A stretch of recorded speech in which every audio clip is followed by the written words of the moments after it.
السلام علیکم ورحمۃ اللہ وبرکاتہ۔ دوستوں، آج ہم یونس علیہ السلام کے بارے میں بات کریں گے۔ یونس علیہ السلام اللہ کے رسولوں میں سے تھے، جیسے کہ آپ سب جانتے ہیں۔ یونس بن متہ ان کا نام تھا اور یہ بھی بنی اسرائیل میں سے تھے اور یہ نینوا کے لوگوں کی طرف بھیجے گئے تھے۔ یہ عراق کا ایک علاقہ ہے نینوا، اور ان کا دور عیسیٰ علیہ السلام سے پہلے آیا، جس وقت ان کو رسول بنا کر بھیجا گیا۔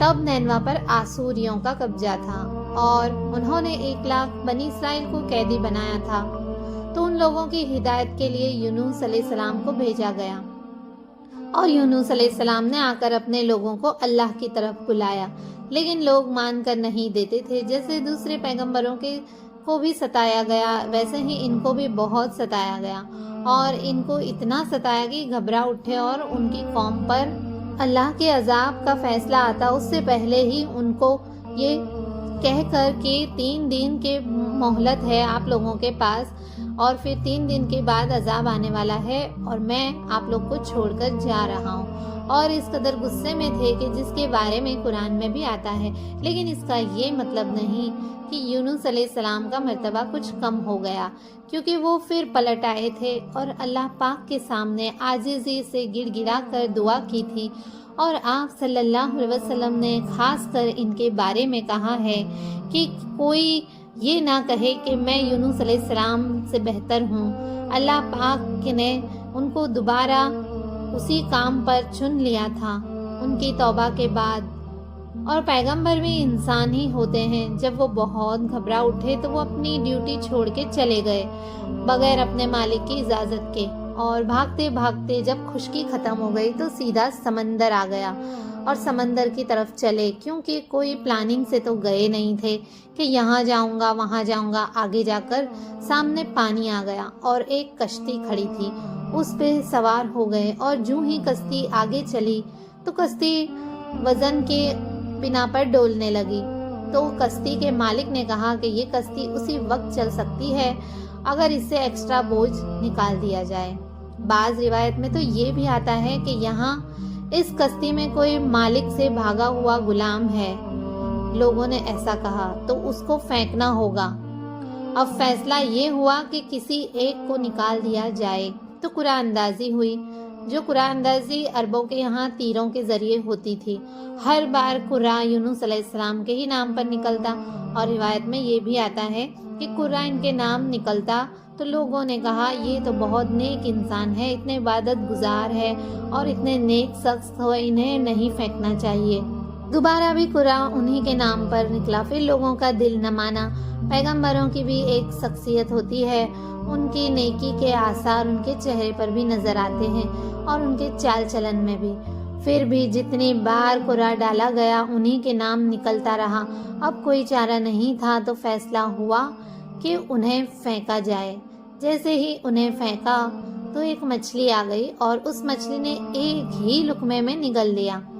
ظاہر سی بات ہے کہ کوئی بڑی مچھلی ہوگی، ویل یا شارک، اور پھر انہیں سمجھ آ گئی تھی کہ یہ سب میرے ساتھ کیوں ہو رہا ہے، قصور میرا اپنا ہی ہے۔ انسان غصے میں ایک چیز کرتا ہے، پھر غصہ ٹھنڈا ہوتا ہے تو سمجھ آنے لگتی ہے میں نے غلط کیا، خود کو کوسنے لگتا ہے۔ اور اللہ پاک قرآن میں کہتے ہیں کہ اگر انہوں نے تسبیح نہ کی ہوتی تو قیامت تک مچھلی کے پیٹ میں ہی رہتے۔ جیسے ہی یونس علیہ السلام کو مچھلی نے نگل لیا اور مچھلی پانی میں چلی گئی اور اندھیرے پہ اندھیرے ہو گئے۔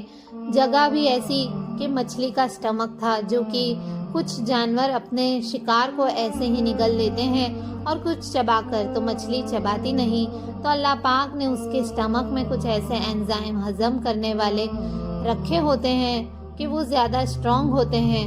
تو ہوا یہ کہ مچھلی کے اسٹمک میں جو ایسڈ تھا وہ یونس علیہ السلام کے جسم کو گلانے لگا، ان کی سکین اتر گئی، اور وہ کیا کیفیت ہوگی، اندھیرا ایسا کہ کچھ دکھائی نہ دے، جسم گھلتا جائے، سانس نہ لے سکے۔ تو انہوں نے اپنے رب کو پکارا، فنادا فی الظلمات اللہ لا الہ الا انت سبحانک انی کنت من الظالمین۔ فوراً تسبیح شروع کر دی۔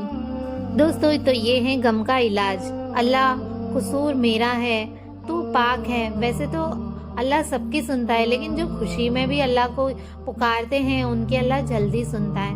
تسبیح کرنا انسان کو بہت فائدہ دیتا ہے، دعا کرتے رہنا چاہیے، اس کا بہت فائدہ ہے، یہ بلاؤں کو ٹالتی ہے جو ہر حال میں فائدہ دیتی ہے۔ تسبیح کی وجہ سے ہمیں اللہ مشکل سے نکالتے ہیں، اللہ سے انسان ناراض ہو کر کہیں کا نہیں رہتا۔ پھر مچھلی نے انہیں میدان میں ڈلیور کیا، ایسا میدان جہاں نہ گھاس تھی نہ سایہ تھا، بالکل خالی، اور وہ بیمار تھے اور پوری اسکن پیل ہو چکی تھی ایسڈ کی وجہ سے، اور ایسی جگہ پر سائے کا بھی کوئی انتظام نہیں تھا، تو اللہ پاک نے وہاں سائے کا انتظام اور کھانے کا بھی انتظام کیا۔ ایک بیل اگائی سبزی کی، اور اس بیل سے یونس علیہ السلام نے اپنے پوری باڈی کو ڈھانپ لیا اور اس میں ہی ان کا کھانا تھا۔ پھر دھیرے دھیرے یونس علیہ السلام تندرست ہونے لگے، ہیلدی ہونے لگے۔ پھر واپس انہیں اپنی بستی کی طرف بھیجا۔ پھر کہا جاتا ہے کہ یونس علیہ السلام وقت سے پہلے چلے گئے تو ان کی بستی سے عذاب ٹال دیا گیا۔ ادھر یونس علیہ السلام توبہ استغفار کرتے رہے، ادھر بستی کے لوگ بھی توبہ کرتے رہے۔ کبھی کبھی انسان کے پاس ایک نعمت ہوتی ہے تو انسان کو قدر نہیں ہوتی، لیکن جب وہ چلی جاتی ہے تو انسان کو اپنی غلطیاں نظر آنے لگتی ہے۔ تو یہاں بھی قوم یونس کو احساس ہوا کہ ہم نے ہمارے نبی کو کھو دیا ہے، تو انہوں نے توبہ کی اور اللہ نے عذاب کو روک لیا۔ اس میں ہم سب کے لیے بہت بڑا یہ سبق ہے کہ کوئی بھی شخص چاہے نبی ہی کیوں نہ ہو، اگر وہ کوئی ایسا کام کرتا ہے جو اللہ کے مرضی کے مطابق نہ ہو تو اس کی پوچھ ہوگی۔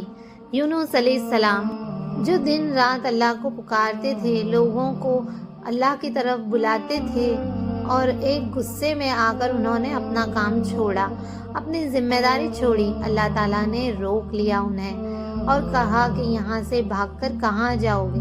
انسان کو ہر حال میں صبر کرنا ہے اور صحیح راستے پہ استقامت اختیار کرنی ہے انشاءاللہ۔ السلام علیکم ورحمۃ اللہ وبرکاتہ۔